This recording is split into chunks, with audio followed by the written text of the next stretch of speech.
नमस्कार जय जगन्नाथ जीवा आज किसी गुरुत्वपूर्ण खबर को प्रथम खबर रही 2 गुणा बढ़िला विश्व टेस्ट चैंपियनशिप पुरस्कार राशि विश्व टेस्ट चैंपियनशिप 2025 टाइटल विजेता को 3.6 नियुत अमेरिका डॉलर मिलिबो जहाँकि गत संस्करण तुलन 2 गुणरू अधिक 2023 रे भारत विपक्ष फाइनाल जीति ऑस्ट्रेलिया 1.6 नियुत डॉलर पाइथिला 2025 फाइनाल जून 11 रे लॉर्ड्स ठारे ऑस्ट्रेलिया और दक्षिण आफ्रिका मध्य खेला जिवो। पुलिस और शिक्षक मुहांमुही धारणा बसिथिबा बेले पिटिला पुलिस पुणी रास्ता को ओह्लाइले शह शह शिक्षक कोलकाता रे प्रबल हंगामा गतकाली ठारू आरंभ होइतिबा धारणा उग्र रूप नहीं प्राय 25,000 शिक्षक चाकरी हराइबा परे एबे न्याय दाबी रे रास्ता को ओह्लाइछंती। एही समय पुलिस और प्रदर्शनकारी मध्य बड़ धरणर संघर्ष देखा मिली। एही समय किछि शिक्षक आहत हेबा सह डाक्तरखाना भर्ती होइछंती।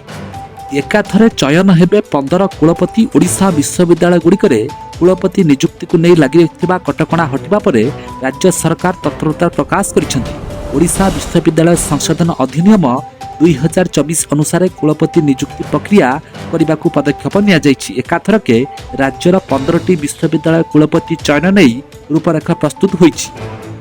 भारत और पाकिस्तान अस्त्र विरति 18 मई पर्यंत वृद्धि। भारत और पाकिस्तान मध्य दीर्घ दिन धरी चलता उत्तेजना मध्य एक बड़ खबर सामना आसी। भारतर कार्यानुष्ठान रे भयभीत हो पाकिस्तान कही से 18 मई पर्यंत भारत सहित युद्ध विरति राजी होइछि। ट्रम्प अस्त्र विरति घोषणा पूर्व गत किछि सप्ताह धरी नियंत्रण रेखा एलओसी रे लगातार गुलीमाड़ और ड्रोन आक्रमण मध्य निष्पत्ति अनेकांश आश्वस्ति देइछि। खूब शीघ्र आरंभ हेब गर्भगृह बाहर रत्न भंडार मरामती। 28 जून रु 6 जुलाई मध्य गर्भगृह बाहर रत्न भंडार मरामती सूचना देले श्रीमंदिर मुख्य प्रशासक अरविंद पाड़ी। गर्भगृह और रत्न भंडार मरामती नहीं बैठक पर देले सूचना। एही समय विशेषकर बाहर रत्न भंडार मरामती हेब। भीतर रत्न भंडार मरामती प्रायतः शेष केवल चट्टाण काम बाकी रही। पुरी पौरांचल में प्रधानमंत्री आवास योजना शहरी 2 शून्यर शुभारंभ गतकाली अपराह्न टाउन हॉल ठारे अनुष्ठित होइथिला। एथिरे मुख्य अतिथि भावे पुरी लोकसभा सांसद डॉक्टर संबित पात्र जोगदे निजर घरटीए समस्तक स्वप्न थाए बोली कहिथिले। पर पीढ़ी पई यह एक संबल। एही स्वप्न को साकार करिबा पई गतकाली ठारू पुरी सहरांचल रे प्रक्रिया आरंभ होइछि। पुणी थरे बढ़िला सुना दर। पुणी झटका बढ़िला सुना दर। मे 16 अर्थात शुक्रवार पुणी थरे बढ़ी सुनार दर। 24 क्यारेट सुनार दर 10 ग्राम को 95,130 टंका रही। पुणी माओवादी सक्रिय। गंधमार्दन पहाड़ू माओ कैंप ठाब। बलांगीर जिले में पुणी माओवादी सक्रिय। गंधमार्दन पहाड़ू माओ कैंप ठाब। माओ गतिविधि सूचना पुलिस सर्च ऑपरेशन बेले विपुल परिमाण माओ सामग्री जबत। ऑपरेशन बेले चंपट मारिले माओवादी। माओ कैंपरू विभिन्न प्रकार माओ सामग्री जबत नहीं बलांगीर पुलिस सूचना। ये देइथिले ऑपरेशन सिंदूरर ना राजनाथ सिंह कले खुलासा। पहलगाम आतंकवादी आक्रमण पर आरंभ होइतिबा ऑपरेशन सिंदूर को नहीं सारा विश्व में आलोचना हेउछि। प्रतिरक्षा विशेषज्ञ माने स्वीकार करिसेंती यह निज एक भिन्न प्रकार ऑपरेशन थिला जहाँ पड़ोसी देश पई विपर्ययकारी प्रमाणित होइतिला। अन्य पक्षरे पाकिस्तान यहाकू निजर बड़ विजय बोली कहूछि। एहा उपरे प्रतिरक्षा मंत्री राजनाथ सिंह तांको उपयुक्त जवाब दैछंती। एहा कड़ा वार्ता दे कहिसेंती भारत वर्तमान पाकिस्तान को परीक्षा रखिछि। जदि कार्यकलाप जारी न रहे तेबे भारत आहुरी कठोर पदक्षेप नेब। एसबु भितर से ऑपरेशन सिंदूर ना किए देइथिले से नहीं बड़ खुलासा करथिले। से कहिथिले प्रधानमंत्री मोदी ऑपरेशन सिंदूर नाम देइथिले। विश्व देखिला जे ऑपरेशन सिंदूर शक्ति केते। सीडीओ वीडियो सम्मेलन में मुख्यमंत्री तागिद पुराना अभ्यास छाड़तु बोली कहिले मुख्यमंत्री मोहन चरण माझी। पुराना अभ्यास छाड़ काम न कले आउ क्षमा दियाजिबनी। अवहेला किंबा दुर्नीति को आद्य बर्दाश्त कराजिब नाही। जिलापाल माने एणिकी वीडियो रिपोर्ट कार्ड देबे। एहाकू मुख्यमंत्री निजे समीक्षा करिवे। जे काम करि नथिबे तांकू छड़ाजिबनी। मुख्य उन्नयन अधिकारी सीडीओ एवं ब्लॉक उन्नयन अधिकारी वीडियो को तागिद करी एभली कठोर बाणी सुनाइछंती मुख्यमंत्री मोहन चरण माझी। राजधानी भुवनेश्वर में आरंभ है कुकुर बंध्याकरण। राजधानी भुवनेश्वर में आरंभ होइछि कुकुर बंध्याकरण। बीएमसी कार्यालय श्वान उद्धार गाड़ीर शुभारंभ। बीएमसी अधीन 70,000 रु ऊर्ध्व बुला कुकुर अछंती। प्रति मासरे 2,000 बंध्याकरण लक्ष्य रखिछि बीएमसी। पीओके फेराई आनिबा आमर लक्ष्य। सिंधु जल चुक्ति स्थगित रहिब। ସିନ୍ଧୁ ଜଳ ଚୁକ୍ତିକୁ ସ୍ଥଗିତ ରଖିବା ପାଇଁ ନିଷ୍ପତ୍ତିର ପୁନର୍ବିଚାର କରିବାକୁ ପାକିସ୍ତାନ ଭାରତକୁ ଅନୁରୋଧ କରିପାରେ ଗୋଟିଏ ଦିନ ପରେ ବୈଦେଶିକ ବ୍ୟାପାର ମନ୍ତ୍ରୀ ଏସ୍ ଜୟଶଙ୍କର ଗୁରୁବାର ସ୍ପଷ୍ଟ କରିଛନ୍ତି ଯେ ଇସଲାମାବାଦ ସୀମାପାର ଆତଙ୍କବାଦ ବନ୍ଦ ନ କରିବା ପର୍ଯ୍ୟନ୍ତ ଏହି ଚୁକ୍ତି ସ୍ଥଗିତ ରହିବ। ଜୟଶଙ୍କର କହିଛନ୍ତି ସିନ୍ଧୁ ଜଳ ଚୁକ୍ତିକୁ ସ୍ଥଗିତ ରଖାଯାଇଛି ଏବଂ ଏହି ସ୍ଥିତିରେ କୌଣସି ପରିବର୍ତ୍ତନ ହେବ ନାହିଁ। ପାକିସ୍ତାନ ବିରୋଧରେ କଠୋର ନିଷ୍ପତ୍ତି ନେଲେ ଚାଷୀ ପାକିସ୍ତାନ ସମର୍ଥିତ ଆତଙ୍କବାଦୀଙ୍କ ଦ୍ୱାରା ପହଲଗାମରେ ହୋଇଥିବା ଆକ୍ରମଣ ପରେ କେନ୍ଦ୍ର ସରକାର ଅପରେସନ ସିନ୍ଦୁର ମାଧ୍ୟମରେ ଉଚିତ ଜବାବ ଦେଇଛନ୍ତି। ଭାରତ ସରକାର ପାକିସ୍ତାନ ସହିତ ଅନେକ ଚୁକ୍ତିନାମା ଏବଂ ବାଣିଜ୍ୟକୁ ମଧ୍ୟ ସ୍ଥଗିତ ରଖିଛନ୍ତି। ସେହି ସମୟରେ ପାକିସ୍ତାନ ଏବଂ ଏହାକୁ ସମର୍ଥନ କରୁଥିବା ଦେଶଗୁଡ଼ିକୁ ଆମଦାନୀ ଏବଂ ରପ୍ତାନି ହେଉଥିବା ସାମଗ୍ରୀ ଉପରେ ପ୍ରତିବନ୍ଧକ ଲଗାଇଛି। ଏପରି ପରିସ୍ଥିତିରେ ଏବେ ଉତ୍ତର କନ୍ନଡ଼ ଜିଲ୍ଲାର ଚାଷୀମାନେ ମଧ୍ୟ ନିଷ୍ପତ୍ତି ନେଇଛନ୍ତି ଯେ ସେମାନେ ପାକିସ୍ତାନକୁ ପାନପତ୍ର ରପ୍ତାନି କରିବେ ନାହିଁ। ଉତ୍ତର କନ୍ନଡ଼ ଜିଲ୍ଲାର ହୋନାରର ଶରାବତୀ ନଦୀ ଅବବାହିକାରେ ସେମାନଙ୍କ ଦ୍ୱାରା ଚାଷ କରାଯାଇଥିବା ପାନ ଚାଷ ପୂର୍ବରୁ ଦିଲ୍ଲୀର ବ୍ୟବସାୟୀମାନେ କିଣି ପାକିସ୍ତାନକୁ ରପ୍ତାନି କରୁଥିଲେ। ଏହା ଅନେକ ପିଢ଼ି ଧରି ଚାଲିଥିଲା, ଏବେ ତାକୁ ବନ୍ଦ କରାଯାଇଛି। ସିଆର୍ପିଏଫ୍ ଯବାନଙ୍କୁ ଆଶ୍ୱସ୍ତି, ବାତିଲ ହେଲା ଅପରେସନ ସିନ୍ଦୁର ଲାଗି ଛୁଟି ରଦ୍ଦ ଆଦେଶ। ଅପରେସନ ସିନ୍ଦୁରରେ ପାକିସ୍ତାନରେ 9ଟି ଆତଙ୍କବାଦୀ ଆଡା ଉପରେ ଭାରତର ଚଢ଼ଉ ଯୋଗୁଁ ସୁରକ୍ଷାଗତ କାରଣରୁ କେନ୍ଦ୍ରୀୟ ଅର୍ଦ୍ଧସୈନିକ ବଳଙ୍କ ଛୁଟି ବାତିଲ କରିଦିଆଯାଇଥିଲା। ସେହିପରି ଯେଉଁ ଯବାନ ଓ ଅଧିକାରୀ ଛୁଟିରେ ଥିଲେ ସେମାନଙ୍କୁ ତୁରନ୍ତ ଫେରିବାକୁ ନିର୍ଦ୍ଦେଶ ଦିଆଯାଇଥିଲା। 7 ମେରେ ଜାରି ଆଦେଶ ମୁତାବକ ସବୁ କେନ୍ଦ୍ରୀୟ ବଳଙ୍କ ଯବାନ ଓ ଅଧିକାରୀ ଛୁଟିରୁ ଡ୍ୟୁଟିକୁ ଫେରି ଆସିଥିଲେ। ଏବେ ସିଆର୍ପିଏଫ୍ ଛୁଟି ରଦ୍ଦ ଆଦେଶକୁ ପ୍ରତ୍ୟାହାର କରିନେଇଛି, ଏଣୁ ଯବାନ ଓ ଅଧିକାରୀଙ୍କୁ ପୂର୍ବ ଭଳି ଛୁଟି ମିଳିପାରିବ।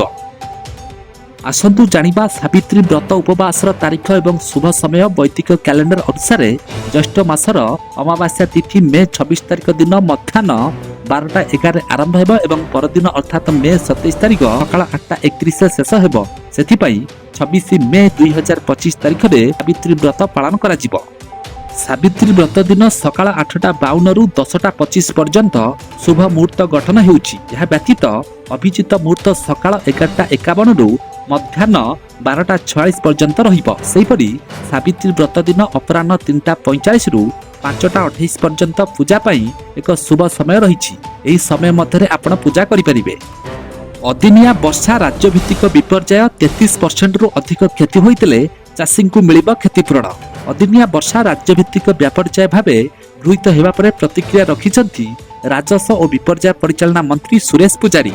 ଏନେଇ ମନ୍ତ୍ରୀ ପ୍ରତିକ୍ରିୟା ରଖି କହିଛନ୍ତି ଏହାଦ୍ୱାରା ଓଡ଼ିଶାର କୃଷକମାନେ ଅଦିନିଆ ବର୍ଷାରେ ରାଜ୍ୟ ବିପର୍ଯ୍ୟୟ ମୁକାବିଲା ପାଣ୍ଠିରୁ ସହାୟତା ପାଇପାରିବେ। ତୁର୍କୀକୁ ବଡ଼ ଝଟକା, ବିମାନ କମ୍ପାନୀର ସୁରକ୍ଷା ମଞ୍ଜୁରୀ ପ୍ରତ୍ୟାହାର କଲା ଭାରତ। ଯୁଦ୍ଧ ବେଳେ ପାକିସ୍ତାନକୁ ସହାୟତା କରିବା ତୁର୍କୀକୁ ମହଙ୍ଗା କରିଛି ଭାରତ ସରକାର। ଭାରତୀୟ ଏୟାରପୋର୍ଟ ଗୁଡ଼ିକରେ ଗ୍ରାଉଣ୍ଡ ହ୍ୟାଣ୍ଡେଲିଂ କରୁଥିବା ତୁର୍କୀ କମ୍ପାନୀ ସେଲିବର ସୁରକ୍ଷା କ୍ଲିୟରାନ୍ସ ବାତିଲ କରିଦେଇଛନ୍ତି। ଜାତୀୟ ସୁରକ୍ଷାର ସ୍ୱାର୍ଥ ଦୃଷ୍ଟିରୁ ଏହି ପଦକ୍ଷେପ ନିଆଯାଇଥିବା ସରକାର ଦର୍ଶାଇଛନ୍ତି। ଭାରତର 9ଟି ବିମାନ ବନ୍ଦରରେ ତୁର୍କୀର ସେଲ୍ବି ଆଭିଏସନ୍ ସେବା ପ୍ରଦାନ କରୁଛି। ପାକିସ୍ତାନରୁ ଅଲଗା ହେଲା ବେଲୁଚିସ୍ତାନ, ଏକ ନୂଆ ମୋଡ଼ ନେଇଛି ବେଲୁଚିସ୍ତାନର ସ୍ୱାଧୀନତା ଲଢ଼େଇ। ଦଶନ୍ଧି ଧରି ଚାଲିଥିବା ପାକିସ୍ତାନର ହିଂସା ଏବଂ ମାନବାଧିକାର ଉଲ୍ଲଂଘନ ପରେ ବେଲୁଚିସ୍ତାନ ନେତା ମିର ୟାର ବେଲୁଚୁ ସ୍ୱାଧୀନତା ଘୋଷଣା କରିଛନ୍ତି। ସେ ସୋସିଆଲ ମିଡିଆରେ ରିପବ୍ଲିକ୍ ଅଫ୍ ବେଲୁଚିସ୍ତାନ ଘୋଷଣା କରିବା ଏବେ ଟ୍ରେଣ୍ଡ ହେବାରେ ଲାଗିଛି। ଜୁନ୍ 12ରେ ବିଜେପି ସରକାରଙ୍କୁ ପୂରିବ ବର୍ଷେ, ଲୋକଙ୍କ ପାଖକୁ ରିପୋର୍ଟ କାର୍ଡ ନେଇଯିବାକୁ ଯୋଜନା। ବିଜେପି ସରକାରଙ୍କ ବର୍ଷ ପୂର୍ତ୍ତି ସମାରୋହରେ ଯୋଗ ଦେଇପାରନ୍ତି ପ୍ରଧାନମନ୍ତ୍ରୀ, କେନ୍ଦ୍ର ଗୃହମନ୍ତ୍ରୀ ଓ କେନ୍ଦ୍ର ମନ୍ତ୍ରିମଣ୍ଡଳର ଅନ୍ୟ ସଦସ୍ୟବୃନ୍ଦ। ପ୍ରଧାନମନ୍ତ୍ରୀଙ୍କ କାର୍ଯ୍ୟକାଳ ସହ ଯୋଗାଯୋଗରେ ଅଛନ୍ତି ମୁଖ୍ୟମନ୍ତ୍ରୀ। ବର୍ଷ ପୂର୍ତ୍ତିକୁ ଉତ୍ସବ ଭାବେ ନୁହେଁ, ଉତ୍ତରଦାୟୀ କାର୍ଯ୍ୟକ୍ରମ ଭାବେ ପାଳନ କରିବେ ରାଜ୍ୟ ସରକାର। ଆସନ୍ତା ମାସରେ ଓଡ଼ିଶା ଆସିପାରନ୍ତି ପ୍ରଧାନମନ୍ତ୍ରୀ ନରେନ୍ଦ୍ର ମୋଦି। ଆସନ୍ତା ମାସରେ ପ୍ରଧାନମନ୍ତ୍ରୀ ନରେନ୍ଦ୍ର ମୋଦି ଓଡ଼ିଶା ଆସିପାରନ୍ତି। ଓଡ଼ିଶାରେ ବିଜେପି ସରକାରର 1 ବର୍ଷ ପୂର୍ତ୍ତି ଉପଲକ୍ଷେ ଆୟୋଜିତ କାର୍ଯ୍ୟକ୍ରମରେ ଯୋଗ ଦେଇପାରନ୍ତି ପ୍ରଧାନମନ୍ତ୍ରୀ। ଏନେଇ ରାଜସ୍ୱ ମନ୍ତ୍ରୀ ସୁରେଶ ପୂଜାରୀ ସୂଚନା ଦେଇଛନ୍ତି। ରାଜସ୍ୱ ମନ୍ତ୍ରୀ ସୁରେଶ ପୂଜାରୀ କହିଛନ୍ତି ଆସନ୍ତା ମାସରେ ପ୍ରଧାନମନ୍ତ୍ରୀ ନରେନ୍ଦ୍ର ମୋଦି ଓଡ଼ିଶା ଆସିପାରନ୍ତି। ହାଉଡ଼ା ପୁରୀ ବନ୍ଦେ ଭାରତରେ ଲାଗିବ ଅଧିକ 4ଟି କୋଚ୍। ଯାତ୍ରୀ ଏବଂ ପର୍ଯ୍ୟଟକଙ୍କ ମଧ୍ୟରେ ବର୍ଦ୍ଧିତ ଚାହିଦା ଏବଂ ନିରନ୍ତର ଲୋକପ୍ରିୟତାକୁ ଦୃଷ୍ଟିରେ ରଖି ଚଳିତ ମେ ମାସ 16 ତାରିଖରୁ 22/8/95 ବାଇ 22/8/96 ପୁରୀ ହାଉଡ଼ା ପୁରୀ ବନ୍ଦେ ଭାରତ ଏକ୍ସପ୍ରେସରେ ଟ୍ରେନରେ 4ଟି ଅତିରିକ୍ତ ଏସି ଚେୟାର କାର୍ କୋଚ୍ ସଂଯୋଗ କରାଯିବ। ଉତ୍ତର ବଙ୍ଗୋପସାଗରରେ ସୃଷ୍ଟି ହୋଇପାରେ ଲଘୁଚାପ, 28 ପରେ ହୋଇପାରେ ବର୍ଷା। ଗତ କିଛି ଦିନ ହେବ ଜଳୁଛି ପଶ୍ଚିମ ଓଡ଼ିଶା। ତାପମାତ୍ରା 40 ଡିଗ୍ରୀ ଉପରେ ରହୁଛି। ଏହାରି ଭିତରେ भारतीय पाणीपाग विभाग पक्षर एक आश्वस्तिकर खबर मिली। मे मास शेष बेलू उत्तर बंगोपसागर रे ऊपर एक लघुचाप सृष्टि होबार संभावना रही। केंद्रीय एवं उत्तर बंगोपसागर रे घूर्णिबलय सृष्टि होगा पर आसंता 28 एवं 29 तारिख बेलू यह घनीभूत हो लघुचाप सृष्टि होबार संभावना रही। आसंता 26 जाए मैट्रिक सप्लीमेंटारी फॉर्म पूरण 2025 मैट्रिक सप्लीमेंटारी परीक्षा लगी फॉर्म पूरण आरंभ होईछि। फॉर्म पूरण शेष तारीख आसंता 26 तारिख पर्यंत रही। 2025 रे मैट्रिक परीक्षा देवा लगी फॉर्म पूरण करी परीक्षा रे अनुपस्थित थिबा प्रार्थी, परीक्षा दे फेल होइतिबा परीक्षार्थी और कॉपी करी एमपी होइतिबा परीक्षार्थी माने ही पुणी परीक्षा देबा पई बोर्ड पक्षरु सुजोग दिया जाइछि।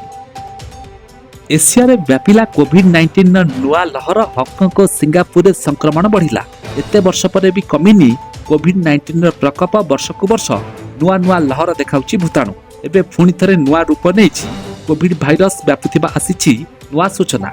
ब्लूमबर्ग रिपोर्ट रे एने खुलासा करिसेंती। रिपोर्ट रे कहा जायछि कि हॉन्गकंग को सिंगापुर स्वास्थ्य अधिकारी माने एशिया रे किछि अंश रे एक नुआ भारिएंट व्यापिबा सहित कोविड-19 मामला वृद्धि पाइछि रिपोर्ट दैछंती। विद्युत चालित जान किणिबा पई सरकार लोकमानकु एडवांस पैसा देबे। आउ एही विद्युत जान किणिबा पई जणे व्यक्ति को केवल गोटिए गाड़ी किणिबा पई अर्थ प्रदान करिवे सरकार। उभय 2 चकिया एवं 4 चकिया जान पई पैसा देबे सरकार। तेबे सरकार केवल सरकारी चाकरी करितबा कर्मचारी मानकु बिना सुधरे गाड़ी किणिबा निमंते पैसा देबे। अर्थ विभाग पक्षरु एही गाइडलाइन जारी करा जायछि। आसंता 2025 डिसेंबर 31 तारिख जाए एही सुविधा उपलब्ध रहिबो। सबुठारु गुरुत्वपूर्ण कथा हेउछि सरकार देउथिबा कार्य निमंते लोक टंका नै से कार्य न करी अन्य बाटरे खर्च करि दियंती। तेणु सरकार एहा कड़ा नियम जारी करिसंती। जेउ व्यक्ति विद्युत चालित गाड़ी पई टंका एडवांस नै अन्य कोनसी बाटरे खर्च करिवे गाड़ी न किनी तांका प्रति दृढ़ कार्यानुष्ठान ग्रहण करिवे बोली सरकार कहिसंती। एक आश्वस्ति खबर, ट्रेन रे जदि आपनकर मोबाइल फोन हजि जाउछि तेबे आउ चिंता करिवार आवश्यकता नाही।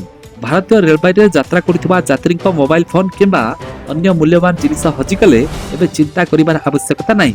रेल सुरक्षा बाहिनी आरपीएफ तार अभियान अमानत माध्यम ट्रेन और स्टेशन परिसर में हजिथिबा किंबा चोरी होइतिबा यात्री संपत्ति को खोजी पुनरुद्धार करी तांका प्रकृत मालिक को फेराई देबार अग्रणी भूमिका ग्रहण करिछि।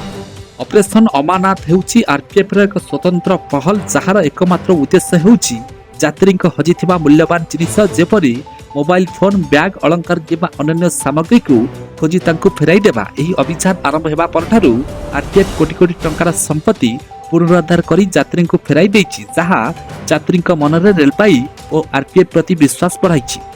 प्रतिरक्षा बजेट रे 50,000 कोटी टंका वृद्धि करिवे मोदी। भारतर सफल सामरिक अभियान ऑपरेशन सिंदूर पर देशर प्रतिरक्षा बजेट रे 50,000 कोटी टंकार वृद्धि होई पारे बोली सरकारी सूत्र उद्धृत करी रिपोर्ट प्रकाश करिछि। एही अतिरिक्त अर्थ सप्लीमेंटारी बजेट माध्यम आसिबो, जहा प्रतिरक्षा क्षेत्र पाई मोट 7 लाख कोटी टंका अतिक्रम कराइबो।